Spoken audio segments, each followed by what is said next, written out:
बच्चों, पिछले पीरियड में आपने देखा था कि मैंने आपको क्वेश्चन नंबर 5 तक बताए थे।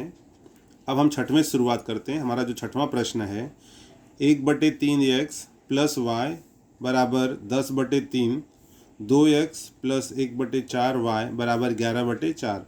अब हम इसको समीकरण नंबर 1 और 2 इस रूप में परिवर्तित करेंगे। तो जैसे भी आप देख रहे हो, 1/3 x प्लस वाई बराबर 10/3 है। तो यह समीकरण जो आपको दिख रहा है, थोड़ा सा जो 5 समीकरण आपने देखा होगा उससे थोड़ा सा डिफरेंट दिख रहा है, अलग दिख रहा है।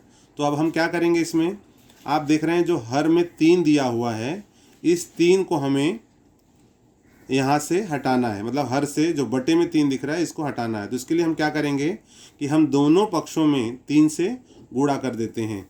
तो देखिए, यहाँ हम लेते हैं 1/3 x गुणे 3 प्लस वाई गुणे 3 बराबर 10/3 गुणे 3, और यहाँ लिखेंगे 3 से दोनों पक्षों में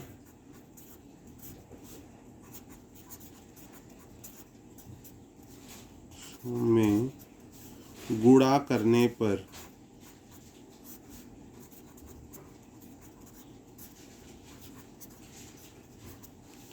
तो अभी आप देखोगे बच्चों, इसमें ये जो हमारा यहाँ पर 1/3 x गुणे 3 y गुणे 3 10/3 गुणे 3 है।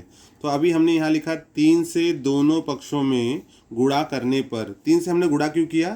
ताकि हमारा जो हर में 3 है वो हट जाए। तो देखिए, यहाँ पर हम 3 से 3, यहाँ चूँकि भाग और गुणा है तो इसको हम कट कर सकते हैं, और वैसे ही ये 3 से ये 3 कैंसिल हो जाएगा। तो यहाँ फिर हमें आगे क्या मिलेगा, 1 का गुणा x में करोगे तो x प्लस y का गुणा 3 में करोगे 3y बराबर 10।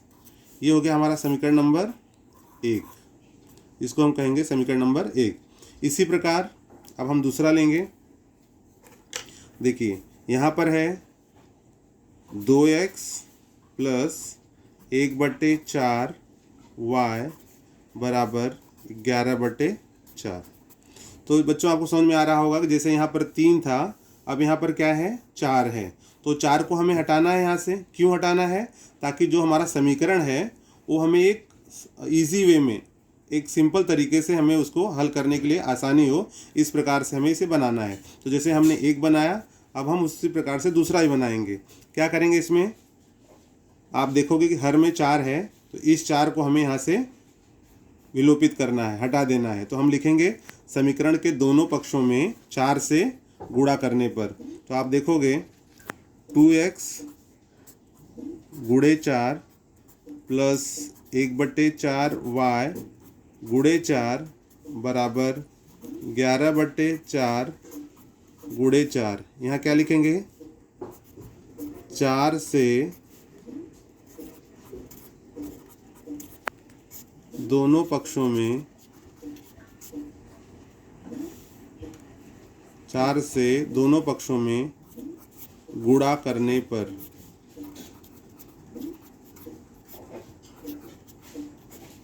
ठीक है बच्चों, अब आपको समझ में आया होगा कि यहाँ पर हमने लिखा है, ये जो 4 था, ये 4 को हटाने के लिए दोनों पक्षों में, यानी 2x गुणे 4, 1/4 y गुणे 4, 11/4 गुणे 4। तो यहाँ पर 4 है, गुणा हो जाएगा। जैसे यहाँ पर हो जाएगा 2 और 4 का गुणा, तो चौक 8x प्लस यहाँ 4 से 4 कैंसल, यहाँ सिर्फ 1 और y का गुणा है, y एक कम y बराबर 4 से 4 कट जाएगा, यहाँ बचेगा 11। ये हो गया हमारा समीकरण नंबर 2। ठीक है, 1 और 2। अब क्या करना है? अब बच्चों आप ध्यान दोगे, पहला समीकरण है x प्लस 3y बराबर 10, समीकरण number 1। 8x plus y equals to 11, समीकरण नंबर 2। अब इसे हमें हल करना है। तो जैसे अभी समीकरण x plus 3y equals to 10 है, और यहाँ है 8x plus y equals to 11। तो देखोगे यहाँ पर 3y है और यहाँ पर y है, तो ये चरांक हमें सेम करने पड़ेंगे। या फिर यहाँ 8x है और यहाँ पर x है, तो इनको हमें सेम करना पड़ेगा। मतलब समीकरण 1 और 2 दोनों को हमें, उनके जो चरांक हैं उन्हें हमें एक जैसे करने पड़ेंगे, समान करने पड़ेंगे। तो छोटा अंक हमें यहाँ पर 3 दिख रहा है, तो हम लेते हैं यहाँ पर समीकरण 2 में क्या करेंगे, हम 3 से गुणा करते हैं। तो आप देखोगे 3y और 3y घटाने की क्रिया करेंगे तो ये y टर्म जो है हमारा कैंसिल हो जाएगा। तो चलिए देखते हैं कि कैसे 3 से गुणा करते हैं तो हमें एक नया समीकरण प्राप्त होता है। समीकरण 2 में 3 से गुणा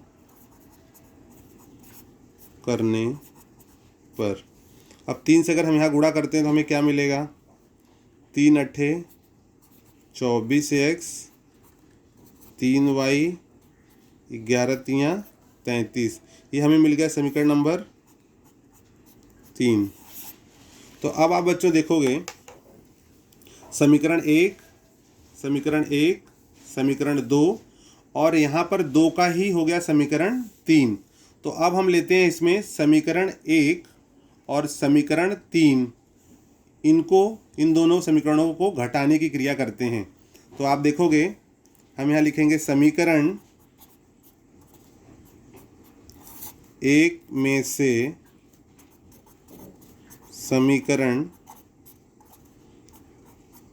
3 घटाने पर,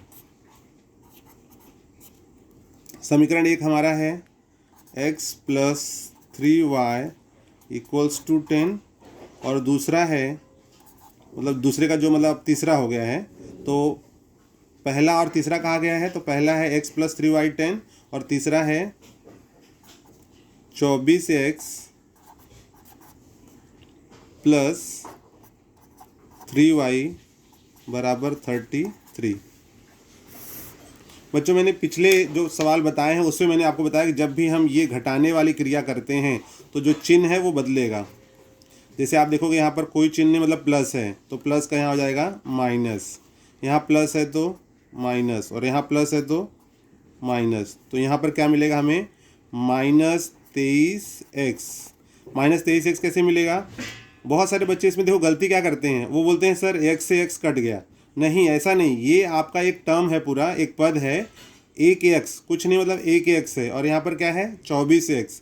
तो जब आप -24 और एक एक्स को एक साथ में लाओगे तो यहाँ पर घटने की क्रिया होगी और हमें मिलेगा -23x।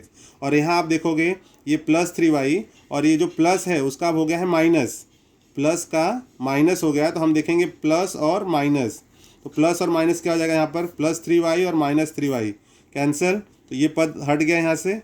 और यहाँ आप मिलेगा 10 और 33 है, तो यहाँ प्लस है और यहाँ माइनस है, तो घटने की क्रिया होगी, यहाँ आएगा -23। ओके, अब आप देखिए -23x और -23, तो माइनस माइनस यहाँ पर आपको सेम दिख रहा है, तो ये हो जाता है माइनस और माइनस दोनों एक जैसे हैं, इसलिए हम इसका विलोपन कर देते हैं। अब यहाँ क्या बचेगा, देखिए 23x = 23, इसलिए x = 23/23 और इसलिए x = 1। ठीक है, ये इससे कैंसिल होता है, 23 × 23, तो यहाँ आ जाता है x = 1। अब बच्चों हम क्या करेंगे, x = 1 जो हमें मिला है वो चाहे हम समीकरण 1 में रख दें, चाहे समीकरण 1 में रखें या फिर हम समीकरण 2 में रख दें, हमें 1 या 2 किसी में भी रखने पर हमारा जो y का मान है वो हमें प्राप्त हो जाएगा। तो अब यहाँ हम लिखते हैं समीकरण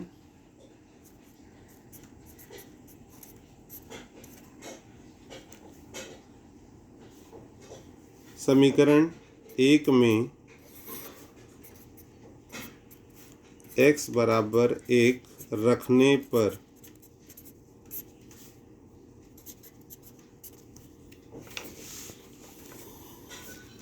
ठीक है। अब आप देखेंगे यहाँ पर हमारा जो पहला समीकरण है वो है x + 3y = 10, इसलिए x का मान कितना है 1, तो यहाँ हम रखेंगे 1 धन 3y इक्वल्स टू 10। इसलिए 3y बराबर 10 माइनस 1, इसलिए 3y इक्वल्स टू 9, इसलिए y बराबर 9/3। यहाँ गुणा है, इस तरफ आके भाग हो जाएगा, और इसलिए फिर y बराबर 3 त्रिका 9, y बराबर 3। इसलिए इस युगपत समीकरण का हल,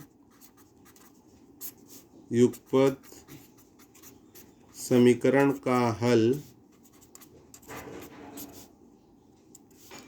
x बराबर 1 तथा y बराबर 3 है। तो ये जो सवाल है बच्चों आपको समझ में आ गया होगा। फिर से मैं एक बार रिपीट कर दूं। ये हमारा पहला समीकरण था 1/3x 10/3। तो y जो था इसको हमने विलोपित करने के लिए क्या किया, दोनों पक्षों में 3 से गुणा कर दिया। गुणा करने के बाद आप देखोगे आपको एक समीकरण मिल गया। उसी प्रकार से हमारा दूसरा समीकरण था 2x 1/4 y बराबर 11/4। 4 को हटाना था तो हमने दोनों पक्षों में 4 से गुणा कर दिया, हमें दूसरा मिल गया। अब यहाँ पर आप देखोगे जो हमें समीकरण मिला है पहला और दूसरा, इसमें जो y चरांक था इसको सेम करने के लिए हमने समीकरण 2 में 3 से गुणा किया, हमें एक नया समीकरण मिला 24x 3y 33। फिर घटाने की क्रिया हमने किया, घटाने की क्रिया करने पर हमें यहाँ पर मिल गया है x बराबर 1। इस x बराबर 1 का जो मान था वो हमने समीकरण 1 में पुनः रखा, और जब 1 में हमने रख दिया तो हम देखते हैं हमें y बराबर 3 मिल रहा है। इस प्रकार से इस युगपत समीकरण का हमें x बराबर 1 और y बराबर 3 मिला।